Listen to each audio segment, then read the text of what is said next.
Welcome students. आज हम लोग पढ़ेंगे शर्ले टोल्सन्स पोयम अ फोटोग्राफ। ये सामने आप एक फ़ोटोग्राफ देख रहे हैं। यही फ़ोटोग्राफ पर पूरी पोयम लिखी गई है। A photograph is a loving tribute to her mother. A photograph poem में पोइटेस ने यानी कवियत्री ने अपनी माँ को लविंग ट्रिब्यूट, एक बहुत ही प्यार भरी ट्रिब्यूट यानी आदरांजलि या श्रद्धांजलि दी है। ट्रिब्यूट का मतलब होता है किसी के सम्मान में कुछ कहना या करना, ये होता है ट्रिब्यूट। इस फोटोग्राफ में देखिए, चारों तरफ एक कार्डबोर्ड लगा हुआ है और उसके बीच में ये फोटोग्राफ है जिसमें कि 3 लड़कियां हैं। A tattered photograph of the poet's mother and her cousin on a beach was pasted on a piece of cardboard.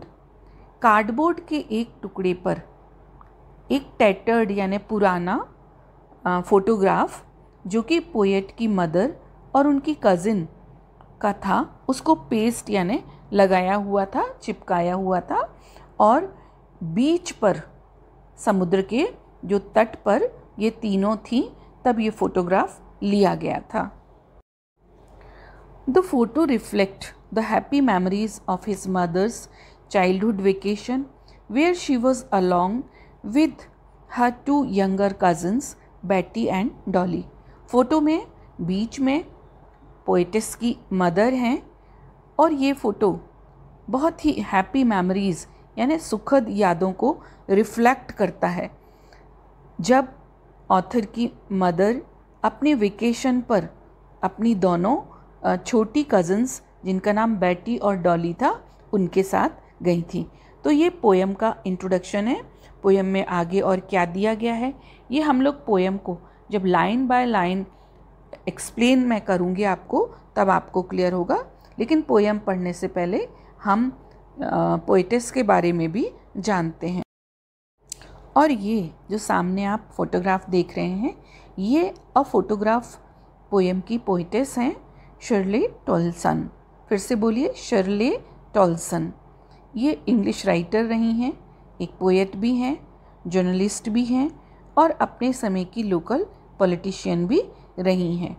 इनका नाम है Shirley Toulson. Shirley Toulson. So let's start the poem. सबसे पहले मैं पोयम को एक बार जो फर्स्ट स्टैंजा है, लाइन 1 to लाइन 9, आप लोग नंबरिंग भी कर सकते हैं, उसको मैं पढ़ूंगी, 2 बार पढ़ूंगी। आप लोग वीडियो को पीछे करके, रिवर्स करके बार बार मेरे साथ में पढ़ने की प्रैक्टिस करें ताकि आपका प्रोनाउंसिएशन भी बिल्कुल क्लियर हो। So here is the poem. The cardboard shows me how it was when the 2 girl cousins went paddling, each one holding one of my mother's hand, and she, the big girl, some 12 years or so. All 3 stood still to smile through their hair at the uncle with the camera.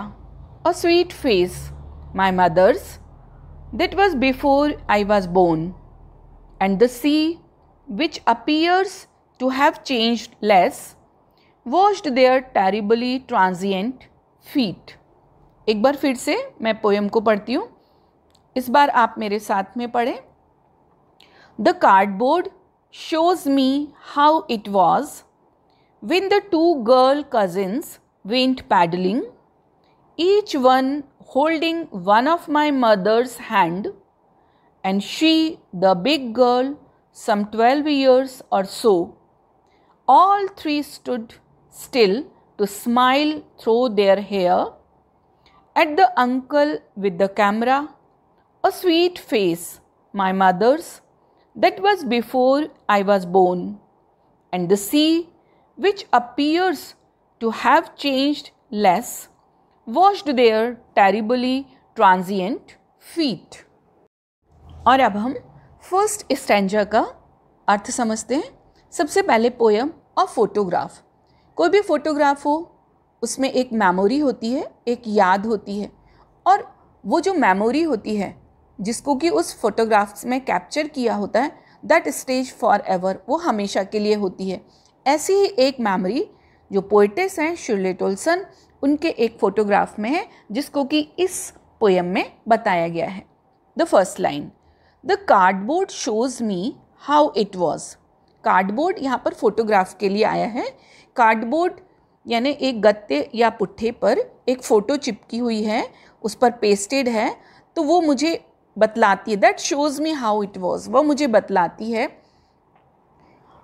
When the two girl cousins went paddling, कि जब, जो आप लोग photo में देख रहे हैं, बीच में जो पोइटेस की मदर हैं और उनके साथ में उनकी 2 गर्ल कज़न्स हैं, और वो सी साइड, समुद्र के किनारे गई हैं। किस लिए गई हैं?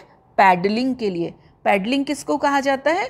जब समुद्र में जहाँ पर कि पानी कम हो वहाँ पर बेयर फुट, नंगे पैर, विदाउट फुटवेयर चला जाता है, तो उसको कहते हैं paddling. Each one holding one of my mother's hand, फिर से फोटोग्राफ में देखिए जो ऊपर दिया गया है, ईच वन किसके लिए आया है? 2 गर्ल कजिन्स के लिए, कि वो दोनों जो गर्ल कजिन हैं मेरी मदर की, वो मेरी माँ के हाथों को पकड़े हुए हैं। And she the big girl, और यहाँ पर शी किसके लिए आया है? मदर के लिए आया है। मदर उनमें बिग यानी बड़ी है, उन दोनों कज़न से बड़ी है, सम 12 ईयर्स और सो, और जो मदर की एज है वो कितनी है? Around 12 years. तो ये फर्स्ट 4 लाइंस, जिसमें कि एक फोटोग्राफ है जो कि a tattered picture of poet's mother and cousin, एक पुराना फोटोग्राफ है जिसमें कि पोएट की मदर और उनकी कज़न समुद्र के किनारे पैडलिंग कर रही हैं। They were enjoying their holidays. And second stanza and line 5. All 3 stood still to smile through their hair. All 3 कौन है? All 3 में जो पोइटेस हैं उनकी मदर एंड हर 2 कज़न्स, वो एक अपना फ़ोटो क्लिक करवाने के लिए stood still, कैसे खड़ी हो जाती है? बिल्कुल शांत, without any movement, to smile through their hair, और वो स्माइल कर रही हैं, और स्माइल भी कैसे कर रही हैं? थ्रू देयर हेयर, उनके चेहरे पर बाल बिखरे हुए हैं। शायद द वेदर वॉज विंडी, हो सकता है उस समय पर काफ़ी मौसम में हवा चल रही हो, क्योंकि समुद्र किनारे जो वेदर है वो अक्सर ऐसा ही रहता है। So their hair went flying over their happy faces, हवा के कारण उनके जो हैप्पी फेसेस थे, बड़े मुस्कुराते हुए चेहरे थे, उन पर बाल उड़ रहे थे। The expression on the faces of the poetess mother and her cousins what that of happiness and Joy, और जो पोइटेस की मदर और उनके कज़न के चेहरे पर जो एक्सप्रेशंस थे वो कैसे थे? That of happiness and Joy, बिल्कुल खुश वाले, मस्त, एकदम प्रसन्न, ऐसे उनके एक्सप्रेशन थे। At the uncle with the camera, और वो अपनी स्माइल किधर दे रही थी? एट द अंकल, उनके साथ उनके अंकल थे, अंकल के पास कैमरा था। हु टुक फोटोग्राफ, जिन्होंने कि ये फोटोग्राफ लिया जिस पर कि ये पोयम बनी है, और वो फोटोग्राफ किसका था? Mother and her 2 cousin. Posed for the camera clicked bye there uncle, जो कि अंकल कैमरे को क्लिक कर रहे थे, और जो पोइटेस की मदर और उनकी 2 कज़न उनको पोज दे रही थी with their smiling faces. A sweet face my mother's, जो पोइटेस की मदर थी, she was looking very pretty at that time, वो बहुत स्वीट लग रही थी उस समय। That was before I was born, और ये जो फोटोग्राफ था ये बहुत समय पहले का था, यानी जब पोइटेस का जन्म भी नहीं हुआ था तब का था। तो ये हमने 5, 6, 7 और 8 लाइन का मीनिंग 7 तक समझा। लाइन 8 और 9 इनका मीनिंग में पोइटिकल डिवाइस है, थोड़ा चेंज मीनिंग है, इसलिए हम इनको आगे पढ़ते हैं। And stanza second, line 8 and 9. And the sea, which appears to have changed less, washed their terribly transient feet. ये 2 लाइन, इनमें एक पोइटिक डिवाइस है जो मैं आपको आगे समझाऊंगी, अभी हम केवल मीनिंग समझते हैं। एंड द सी, और जो समुद्र है, which appears to have changeless, इतने सालों बाद में, क्योंकि अभी हम लोगों ने क्या पढ़ा कि जो ये फोटोग्राफ था वो पोइटेस के जन्म के पहले लिया गया है, तो इतने सालों बाद में ये जो समुद्र है इसमें बहुत कम चेंज आया है। और ये समुद्र, क्योंकि जो पोएटेस और उनकी 2 कजिन्स हैं वो समुद्र में पैडलिंग कर रही थी, तो ये जो समुद्र का पानी है that was washing their feet, उनके पैर धो रहा था, ऐसा लग रहा था पैरों पर से पानी जा रहा है टेरिबली। और जो वो पैर थे उनके वो कैसे थे? Terribly transient. टेरिबली का मतलब एक्सट्रीमली, बहुत ज़्यादा, ट्रांजिएंट यानी चेंजेबल, जो परिवर्तनशील है। यहाँ पर एक कॉन्ट्रास्ट है। अब हम इसका दूसरा मीनिंग समझते हैं। यहाँ पर पोएटेस ने ये बताया है कि time has change everything, time ने सब कुछ बदल दिया एक्सेप्ट द सी, समुद्र के अलावा। The only thing that remained, वही चीज़, इतने सालों बाद में मदर की डेथ हो गई लेकिन समुद्र अभी भी बिना किसी चेंज के है। विच वॉज वॉशिंग, जो उस समय उनके पैर धो रहा था, वॉश यानी धोना।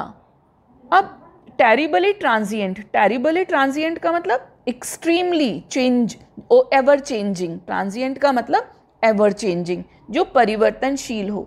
फीट, हम लोग सभी जानते हैं कि जब बच्चा छोटा होता है तो उसके पैर छोटे होते हैं, यंग, ओल्ड, ओल्डर, जैसे जैसे बढ़ते जाते हैं तो वो जो फीट हैं, जो उनकी साइज़ है, क्वालिटी है, स्किन की क्वालिटी, वो चेंज होती जाती है। ट्रांजिएंट रहते हैं यानी एवर चेंजिंग। यहाँ पर ट्रांजिएंट जो फीट हैं reflect on the ever changing life of human being. ये जो कवियत्री है, पोएटेस, ये बतलाती है कि इंसान का जीवन कितना एवर चेंजिंग है, कितना परिवर्तनशील है, और एज वेल एज शॉर्ट, और छोटा भी है। समुद्र इतने सालों बाद में वहीं पर है, लेकिन जो पोएटेस की मदर है उनकी डेथ हो गई है। तो जो ये लाइफ है वो ह्यूमन बीइंग्स के लिए कैसी है? एवर चेंजिंग है, जबकि नेचर इटर्नल है, जो प्रकृति है वो शाश्वत है, एवर लास्टिंग है, कभी खत्म ना होने वाला है। All those beautiful and happy memories were just memories. जो ऊपर हम लोगों ने देखा कि इतनी ब्यूटीफुल और हैप्पी मेमोरीज, अब वो केवल मेमोरीज रह गई हैं, बिकॉज जो पोएटेस मदर वॉज डैड, जो पोएटेस की मदर हैं उनकी डेथ हो चुकी है, और जो पोएटेस हैं उनको बहुत मिस करती हैं। But sea did not change, लेकिन समुद्र में कोई परिवर्तन नहीं आया। But all the 3 girls change. तो ये यहाँ पर जो सी और ह्यूमन बीइंग्स के बीच में एक कॉन्ट्रास्ट है कि जो सी है वो बदला नहीं, लेकिन जो ह्यूमन बीइंग्स हैं, जो पोएटेस की मदर हैं, वो कैसे, उनका लाइफ कैसी है? टेरिबली ट्रांजिएंट यानी परिवर्तनशील हैं। हम ह्यूमन बीइंग्स आर ट्रांजिएंट, परिवर्तनशील हैं। हमारी लाइफ कैसी है? शॉर्ट है। इसका जो पोएटिक डिवाइस है, लिटरेरी डिवाइस है, वो हम लोग आगे पढ़ेंगे। और फर्स्ट और सेकंड स्टैंजा को पढ़ने के बाद में हम देखते हैं डिफ़िकल्ट वर्ड्स। हालांकि मैंने आपको पढ़ाते समय एक एक वर्ड का मीनिंग बताया है, फिर भी स्लाइड में पढ़ लेते हैं। Cardboard, the very first word. Very stiff paper board on which the photograph was pasted. इस पोएम में कार्डबोर्ड एक कड़ा सा कागज़, जिसको हम लोग आम बोलचाल की भाषा में गत्ता या पुट्ठा कहते हैं, जिस पर कि वो फोटोग्राफ पेस्ट किया हुआ था यानी चिपका हुआ था। बहुत पुराना समय है, जबकि फ्रेम्स वगैरह नहीं होते होंगे, that's why the photograph was pasted on cardboard. एक और वर्ड आया paddling.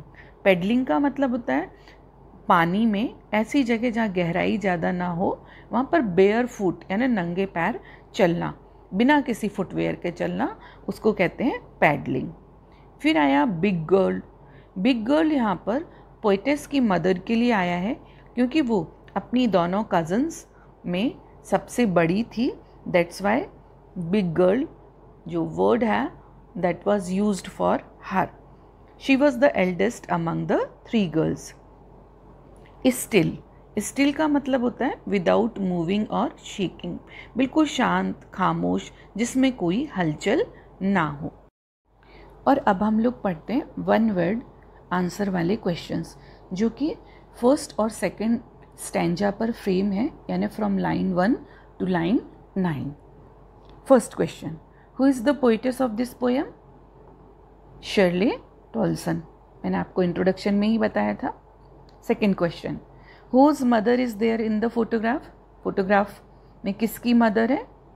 Of course poetess mother, जो कवियत्री हैं उनकी माँ है। Question number 3, how many cousins does the poetess mother have? Mother, जो पोएट की मदर है, उनके कितने कज़न हैं? 2। इसके आगे ये 4 लिखा है तो ये क्वेश्चन नंबर 4 है। आप ये मत समझें कि 2 और फिर 4, only 2 cousins she had. Question number 4, how many girls are there in the photograph? Photograph में कितनी लड़कियां हैं? 3 हैं of course, 1 poetess mother and 2 उनके कजन्स। याद रखें, कजन्स के साथ कभी भी ब्रदर और सिस्टर नहीं लिखा जाता है। Question number 5, who is taking the photograph? Photograph कौन ले रहा था? कैमरे से क्लिक किसने किया? अंकल, यानी पोएटेस की मदर के अंकल ने। Question number 6, who is the eldest girl? उन तीनों लड़कियों में जो आपने फोटोग्राफ देखा, सबसे बड़ी कौन थी? Poet's mother. What is the age of her mother in the photograph? जब ये फोटोग्राफ लिया गया, क्लिक किया गया, तो what was the age of her mother? Around 12 year, 12 साल की। Question number 8, what are the girls doing? वो लड़कियां वहाँ क्या कर रही थी? पैडलिंग कर रही थी। पैडलिंग का मतलब शैलो वाटर में बेयर फुट चलना, उथले पानी में जहाँ गहराई ना हो वहाँ नंगे पैर बिना फुटवेयर के चलना। What are the 2 girls holding? Poet की मदर के अलावा जो 2 और लड़कियां थी वो किसको पकड़े हुए थी?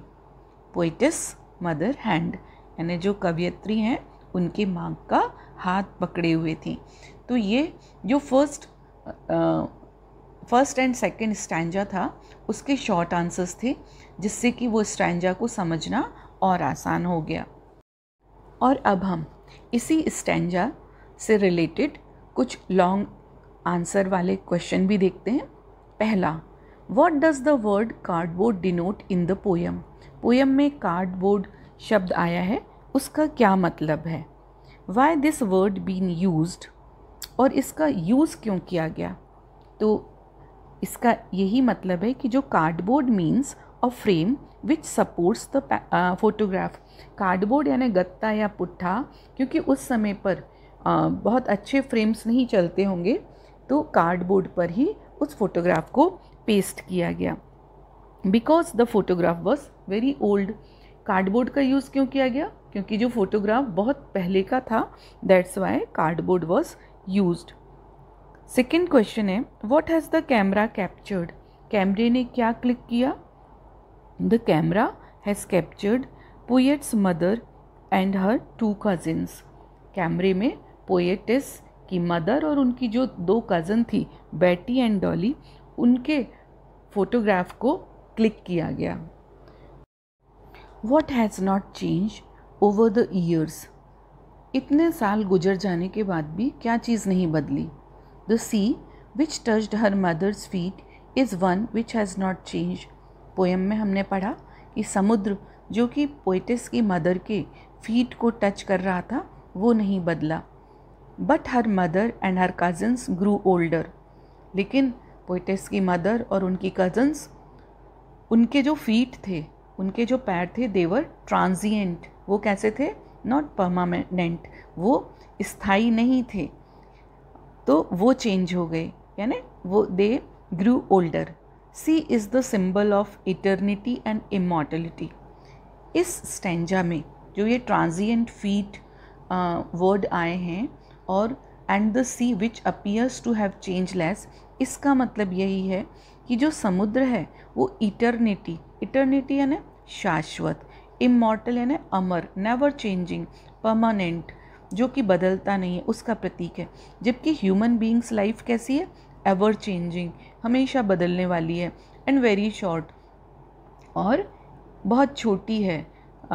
बच्चा पैदा होता है, फिर बड़ा होता है और बड़ा होता है, फिर यंग होता है, फिर ओल्ड होता है और अंत में उसकी डेथ हो जाती है। तो ये क्या बतलाता है कि जो ह्यूमन बीइंग्स लाइफ है वो एवर चेंजिंग है, बदलने वाली है, परमानेंट नहीं है और वेरी शॉर्ट है।